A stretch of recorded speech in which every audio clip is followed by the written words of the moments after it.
Pero es muy curioso pensar que en estos países de izquierda totalitaria donde se prohibió la religión, finalmente, pasado un tiempo, el propio Estado se empezó a dar cuenta de que regresar la posibilidad y la libertad de la religión constituía un bien para su pueblo. Un ejemplo es Corea del Norte, donde cualquiera que vaya hoy y que no se crea la propaganda de los Estados Unidos encontrará una gran cantidad de iglesias católicas. Es un ejemplo. Igual que desde en Rusia, bueno, pero ellos siempre fueron ortodoxos, y desde la perestroika para acá la gente, incluso la joven, cada vez se acerca más. Entonces esta comunión entre crecimiento espiritual y social pues debe tener un fundamento real. No puede ser meramente control social, ¿no? Debe tener una razón. ¿Cuál? Que no se puede creer que el ser humano va a evolucionar cultural, ideológica y científicamente si no tiene un desarrollo de su espíritu como ser humano. Sí. Pues eso lo podemos comparar con otras experiencias, como decir, bueno, el ser humano tiene la tendencia normal y espontánea de hacer su vida con alguien, ¿verdad? Y la expresión más universal es el matrimonio, ¿no? Ahora bien, si tú, como lo vemos en ciertos lugares, quieres imponerle a una persona la pareja con la cual va a vivir toda la vida, pues ya caminamos, ¿no? No va a funcionar. Es que no, eso no funciona. Eso se va superando poco a poco y tenemos pues de tanta gente que jóvenes que se escapan pues de sus pueblos, de sus lugares de cultura porque no quieren que se les imponga la persona con la cual vayan a vivir. Entonces, el asociarse con una persona, el matrimonio, una institución, pues diríamos inherente a la naturaleza humana, pero tiene que ser algo que cada uno lo viva y lo elija y lo administre y lo organice, etcétera. Entonces diríamos que en lo religioso, pues igual, quizá ese ha sido uno de los defectos y una de las razones por las cuales haya esta actitud de reacción contra la religión, de que ha sido algo impositivo, ¿no? Entonces cuando superemos esta idea, y quizá dentro de, no sé, de algunas décadas la vamos a superar, y veamos la religión como una opción de vida, como una opción de orientar la propia vida, como una experiencia cultural que da sentido a la vida del ser humano, pues yo creo que se va a corregir un poco o totalmente, ojalá, esa actitud antirreligiosa que hay en el mundo. Porque en definitiva habría que ver esta gente, ¿verdad?, que han nacido en sistemas de ateísmo, donde han aprendido, donde se les ha dicho desde siempre que Dios no existe.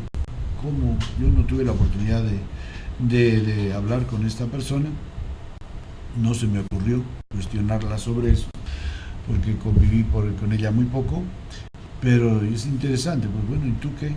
Si a ti te han dicho que Dios no existe, ahora, ¿cuál es el sentido de tu vida?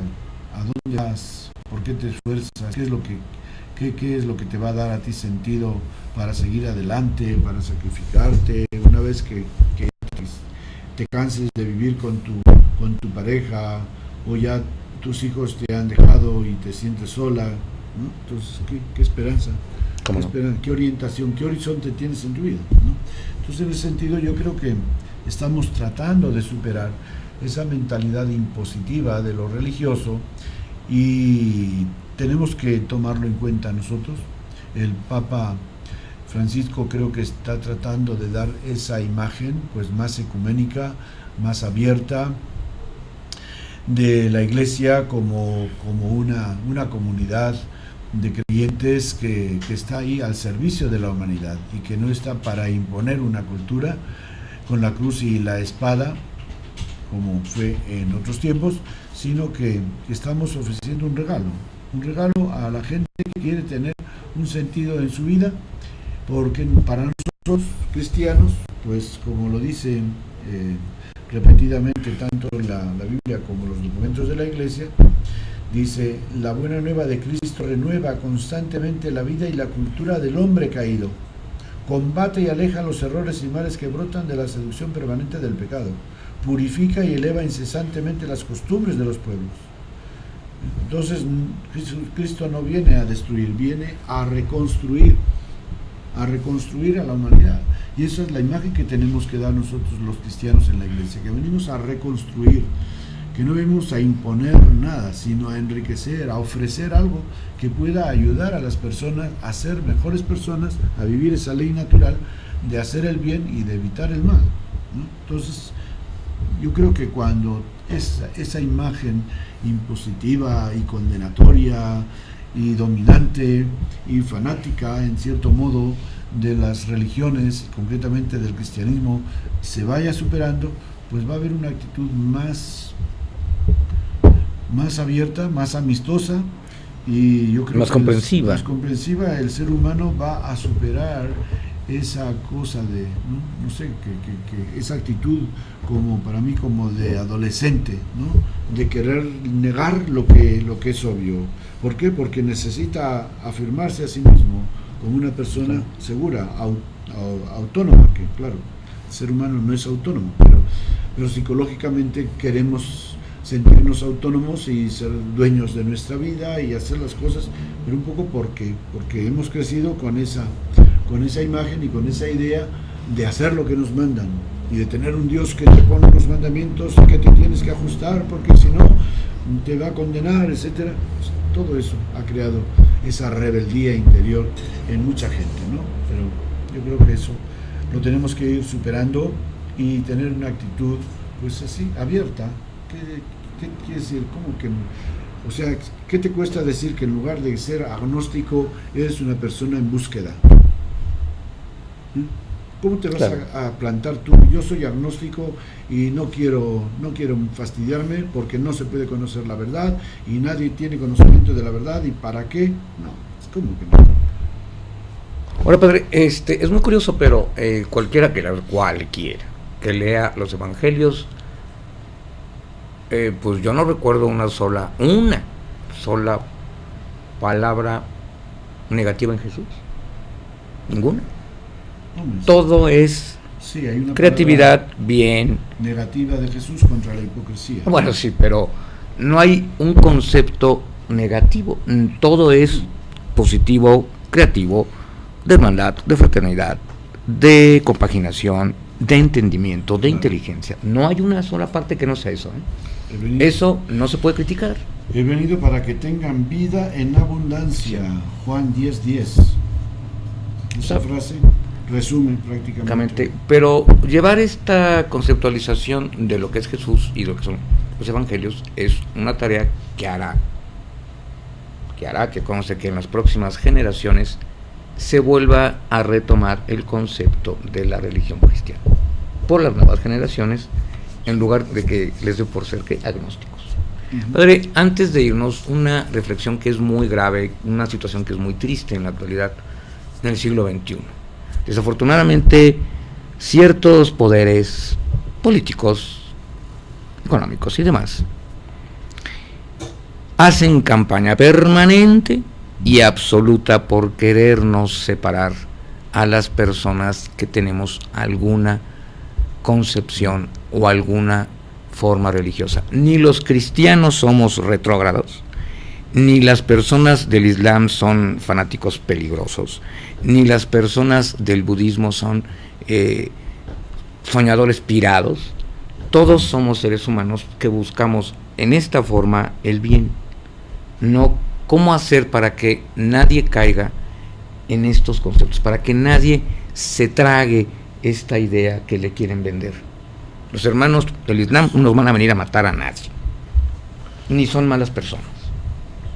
Pues bueno, yo creo que eso ya sabes que también dicen que es algo de la fuerza que quiere ejercer Estados Unidos contra Latinoamérica, ¿no? Pero por supuesto.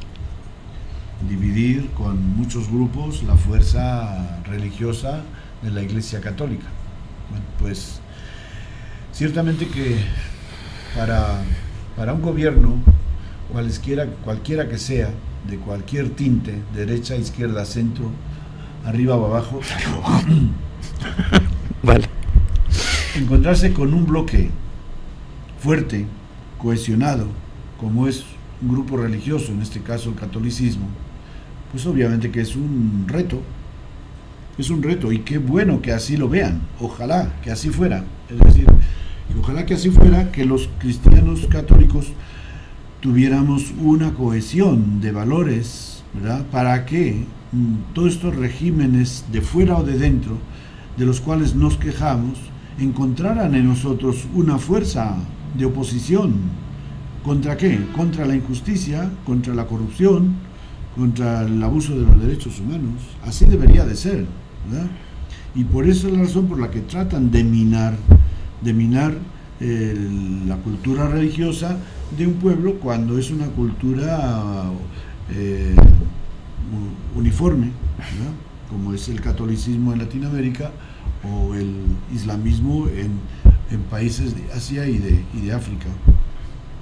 Entonces, pues yo creo que eso es algo interesante, que lo tengamos en cuenta precisamente para cohesionarnos y para no dejarnos engañar en nuestro pueblo cristiano latinoamericano, pues que ha tenido una formación muy superficial, poco sólida, y que está a merced de estos grupos religiosos cristianos que bueno, sin decir que son malos, ni mucho menos, eso no lo podemos decir, todo grupo religioso tiene algo de bueno, pero el hecho de dividirnos, vemos cómo eso lleva a la confrontación familiar, y de ahí viene la confrontación, la disminución de la fuerza social, claro, también, ¿verdad? Y a la hora de querer defender ciertos valores, pues a veces dice, porque no vamos a votar a este porque este es católico, y no vamos a votar a este porque es evangélico, etcétera. Entonces, ¿qué hacemos? Nos dividimos, tenemos menos fuerza. En lugar de unirnos en una persona que pueda tener criterios firmes, sólidos, para guiar a un país, pues nos dividimos. Este no lo queremos porque es de la otra iglesia, y al otro de la otra iglesia, etcétera. Entonces todo eso, claro, debilita la fuerza, y hace que esos poderes o esas fuerzas dominantes de hoy día pues puedan seguir dominando, porque tenemos una sociedad dividida. ¿Y por qué no tomar el ejemplo de Jesús? Jesús comprendió e intentó comprender a cualquier ser, independientemente a su forma religiosa de pensar, sí, de actuar, de comprender. Sí, porque yo creo que no tendríamos que meter la religión, no tendría que meterse en la política, ¿no? No digo meterse en la política los religiosos, sino que no teníamos que meter la religión en la política, sino que la gente religiosa, quienes creemos y tenemos unos valores, vamos a hacer política de acuerdo con esos valores. No tenemos por qué meter ni al gobierno en la iglesia, ni la iglesia meterse en las cámaras de pero los diputados. Sí exigirle al gobierno el bien de la sociedad, padre, claro, que es un valor también religioso. Pero para eso hace falta que los cristianos, que nos llamamos tales, seamos gente honrada y honesta, porque ¿de dónde salen los gobernantes? Del mismo pueblo. Entonces, al que dominan. ¿Cómo nos vamos a quejar de nuestros gobernantes si nosotros producimos los gobernantes que tenemos? Y estamos imbuidos en esa subcultura del robo, de la corrupción, de bla, bla, bla. Claro, ese es el reto. Es el reto que tenemos, ¿verdad? Y que precisamente pues por eso necesitamos dar una imagen más encarnada en la vida de lo religioso. Estamos insistiendo mucho porque el Concilio Vaticano nos dio una buena pauta sobre el particular, de que la religión que no sirve para la vida no sirve para nada. Cuando nuestra fe no está unida a la vida, esa fe es una fe muerta. Eso es un fanatismo, eso es una superstición, y eso lo tenemos que entender. Si lo entendiéramos eso, yo creo que sería un gran paso. Fe sin aterrizarla en la tierra no vale de nada. No vale de nada.